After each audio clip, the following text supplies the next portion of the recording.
நல்ல மனிதனாக வாழ இந்த உலகத்திலே நமது தாய் தந்தையை காப்பாற்ற வேண்டும். நம்மை பெற்றெடுத்த தாய் தந்தையை காப்பாற்றுவது ஒரு மிகப்பெரிய ஆசீர்வாதம். அது ஒரு விதமான ஆசீர்வாதம், உலகத்திலே மிக உயர்ந்த ஆசீர்வாதம். ஆபிரகாம் லிங்கன் இப்படியாக சொல்லுவார், என்னுடைய கடவுளை நான் பார்த்ததில்லை அம்மா, உங்கள் முகத்தில் உங்கள் மூலமாக கடவுளை பார்க்கிறேன் என்று சொல்லி. அன்பானவர்களே, இந்த அருமையான நாளில் நம்ம அப்பா அம்மாவை எப்படி நம்ம காப்பாற்றுறோம் என்பதை சிந்தித்து பார்க்க வேண்டும். நான் அப்பப்போ ஹோமுக்கு போய் சர்வீஸ் பண்ணும்போது அவர்கள் படுகிற பாடுகளை சொல்லும் பொழுது என் கண்ணிலே ரத்தம் வரும் என்றால் அது கண்டிப்பாக வரும். ஆமாம், அப்படி தான் யோசிக்கிறேன் நான். அவ்வளவு நான் இருந்தாலும் அவங்க என்ன சொல்கிறாங்க அப்படின்னா, அவன் நல்லா இருந்தால் போகுது, என் மகன் நல்லா இருந்தால் போகுது, என் மகள் நல்லா இருந்தால் போகுதுன்னு சொல்கிறாங்க. முடிந்த அளவுக்கு நாம் திருமணம் ஆனாலும் கூட நமது தாய் தந்தையை காப்பாற்றுவது இந்த உலகத்திலே மிகப்பெரிய பாக்கியம், ஆசீர்வாதம். என் தாய் தந்தை நான் ஆக்சுவலாக கடைசி காலத்தில் தான் நான் காப்பாற்றினேன். ஆக்சுவலாக அதுக்கு இடையில நான் பெரிய அளவுக்கெல்லாம் எங்கள் அப்பா அம்மா மதிக்கலை.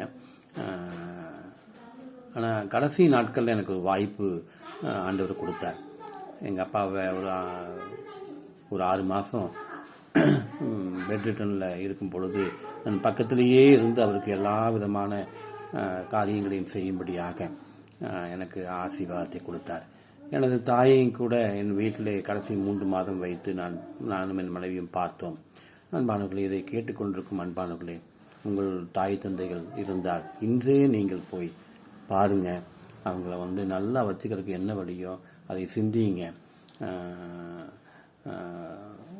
கடந்த நாட்களில் என்னுடைய நண்பர்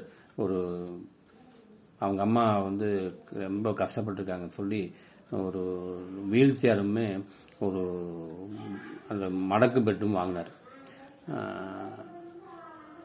எனக்கு ரொம்ப ஆசீர்வாதமாக இருந்தது. அன்பானவர்களே, பணம் இருப்பதால் எல்லாரும் அப்படியாக செய்வதில்லை. அதுக்கு அந்த தம்பி என்ன சொன்னார் அப்படின்னா, இப்போ இவ்வளோ செலவு பண்ணுறீங்களான்னு சொல்லி, இதெல்லாம் எங்கள் கடமைங்க, அவங்க எவ்வளோ கஷ்டப்பட்டு எங்களை பெற்றெடுப்பாங்க அப்படின்னு சொல்லி அவர் சொன்னார். அருமையான அந்த மனிதனை நான் மதிக்கிறேன். உண்மையாகவே நீங்கள் பெற்றோர்களை காப்பாற்றுகிறானால், அவர்கள் நேசிப்பீர்களானால் நீங்களே உயர்ந்தவர்கள் இந்த உலகத்திலே என்பதை பதிவு செய்கிறேன். நல்ல மனிதனாக வாழ உங்கள் தாய் தந்தையை காப்பாற்றுங்கள். தேங்க்யூ.